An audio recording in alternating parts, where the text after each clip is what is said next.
Na segunda-feira pela manhã, Jesus e seus discípulos se aproximam e entram em Jerusalém. E ele se dirige ao templo. Chegando lá, ele se depara com uma situação estarrecedora. O pátio do templo havia se transformado em uma grande feira. Animais de pequeno até grande portes, como pombinhas, ovelhas e até mesmo bois, estavam sendo comercializados naquela região. Os adoradores vindo de longe, de outras regiões, eles poderiam trazer os seus próprios animais, mas eles corriam risco de terem as suas ofertas recusadas durante a vistoria sacerdotal. Então era muito mais seguro eles comprarem os animais para o sacrifício ali mesmo no templo, mas isso tinha um custo um pouco elevado. O preço dos vendedores desses animais para o sacrifício era muito superior do que o preço praticado comumente. E tudo isso tinha um agravante. Jerusalém recebia adoradores e peregrinos de diversas nações, como por exemplo Grécia, Egito, e dentro do templo só corria uma moeda, que era a moeda local. Então, juntamente com os vendedores, existiam os cambistas que trocavam as moedas de outras nações pela moeda local, mas eles cobravam uma taxa que era mais extensiva, mais alta do que as taxas praticadas ali naquela região. E quando o Senhor Jesus ele olha para todo esse panorama, ele começa a perturbar o negócio desses homens desonestos e ele começa a derrubar as mesas dos cambistas cheias de dinheiro, a derrubar as gaiolas e as pequenas prisões que guardavam os animais.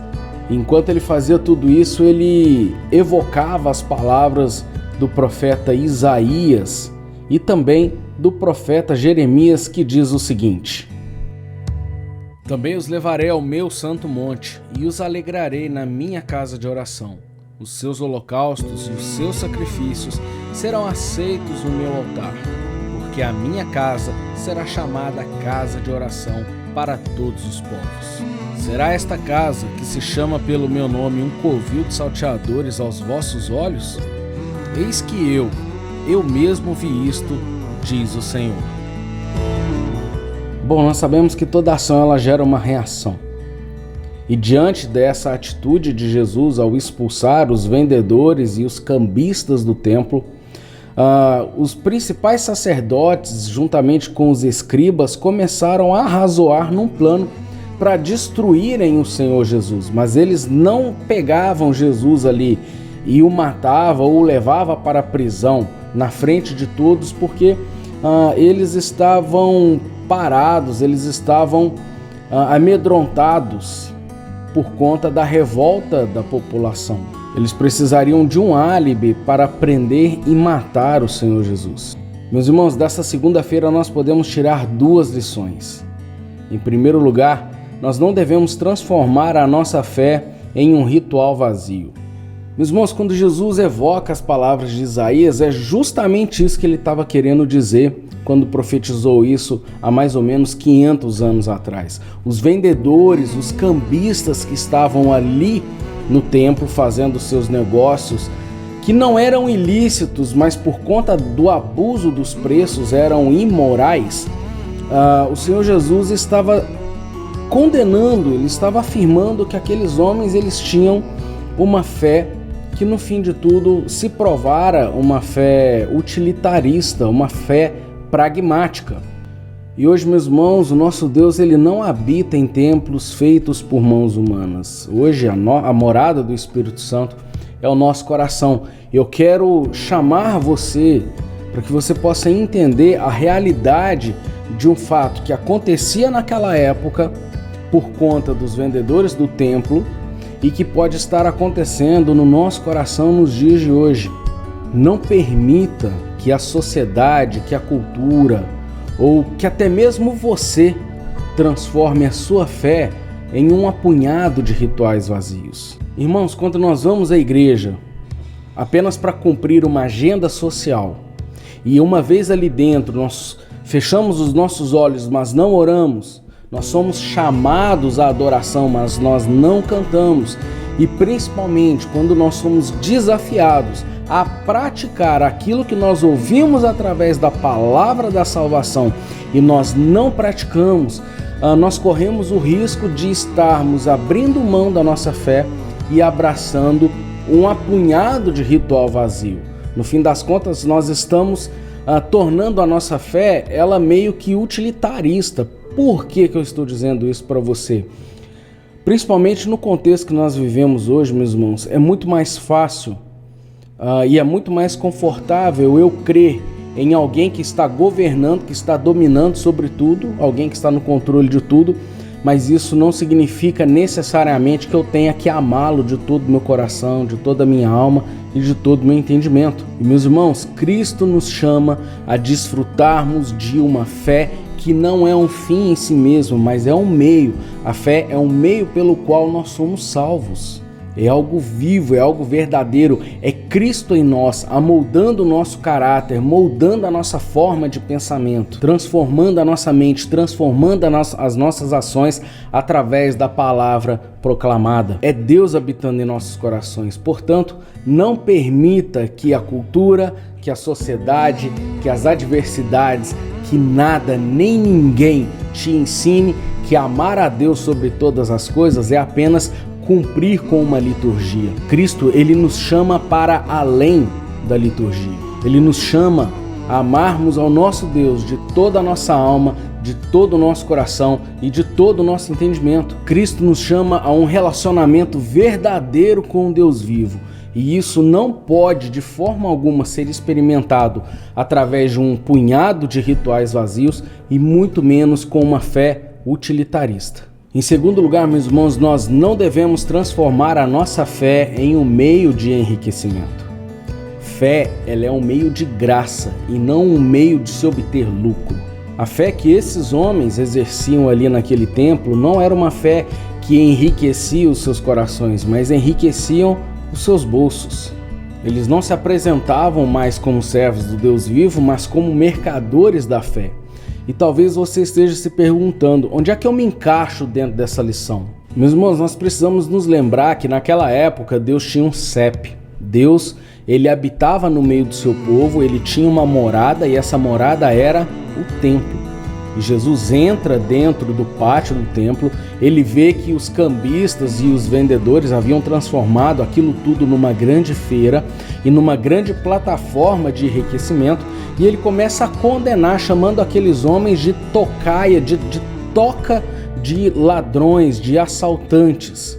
E nós precisamos, meus irmãos, assumir que, por mais difícil que seja, a igreja hoje, de forma geral, ela vive uma visão muito mercadológica do culto.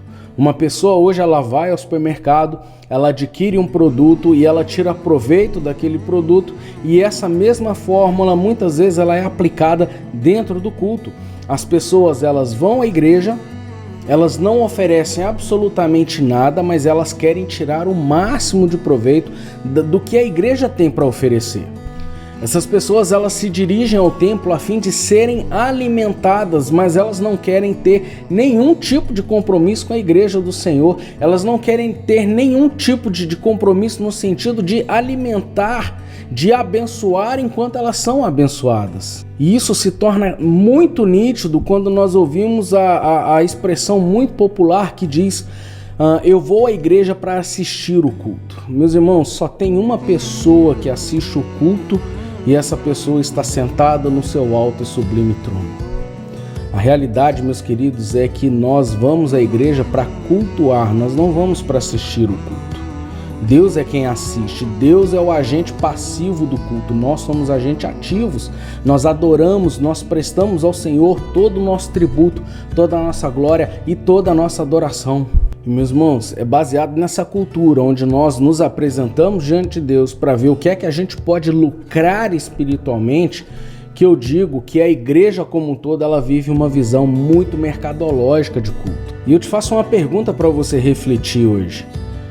Entre a atitude dos mercadores do templo que transformaram a fé daquele povo no meio de enriquecimento, e uma pessoa que se apresenta diante de Deus para poder lucrar espiritualmente, vamos dizer assim, qual é a diferença entre esses dois? Entre um salteador que transforma a fé em um meio de enriquecimento e uma pessoa que vive a fé, que abraça a fé apenas para obter uma bênção espiritual.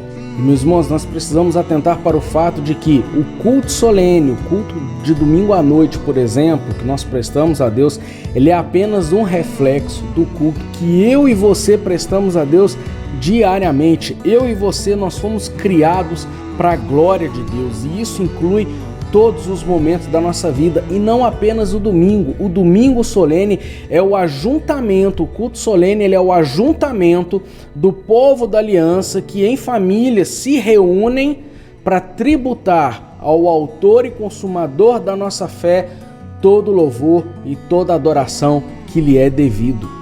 Meus irmãos, a igreja, a comunidade cristã, ela não deve ser um lugar de interesses particulares. E a nossa fé, ela não pode ser utilizada como uma moeda de troca, uma moeda de barganha, onde Deus vai me abençoar se eu for à igreja. Nós não podemos ter esse tipo de pensamento. E deixa eu te falar uma coisa, ainda que a fé cristã fosse fundamentada num sistema de trocas, o que você tem para oferecer jamais seria de igual valor àquilo que te foi dado. Meus irmãos, essa é a beleza do Evangelho. Nada do que nós podemos oferecer é capaz de se comparar àquilo que foi dado a mim e a você. Não se barganha com quem é dono de tudo. E nesta manhã de segunda-feira, o Senhor Jesus mostrou não apenas para os cambistas, não apenas para os vendedores, mas para todos os que estavam à sua volta, de que o templo era um lugar de reverência, era um lugar de oração, era um lugar de santidade, principalmente era um lugar de relacionamento com o Deus vivo. O templo naquela época era um lugar onde não se trocava relacionamento por um ritual vazio e muito menos fé como uma moeda de troca, uma moeda de barganha. E como eu te disse agora há pouco, nós somos a morada do Altíssimo. O meu coração e o seu coração é templo do Espírito Santo. Portanto, por favor, não desperdice a brilhante oportunidade de se relacionar com o Deus vivo. O nosso Deus, o nosso Senhor, derramou toda a sua ira sobre o seu único filho, o seu filho unigênito, para que ele se tornasse o elo, a ponte de ligação entre nós e o Criador. Cristo morreu naquela cruz para nos livrar da condenação, da separação eterna do Pai. Ele não foi morto, não mataram o nosso Senhor, ninguém tirou a sua vida, pelo contrário, Ele mesmo a deu espontaneamente, Ele deu a sua vida. E Ele fez isso para que, através do seu sacrifício, a criatura pudesse se relacionar novamente com o seu Criador. Ele é a nossa Páscoa.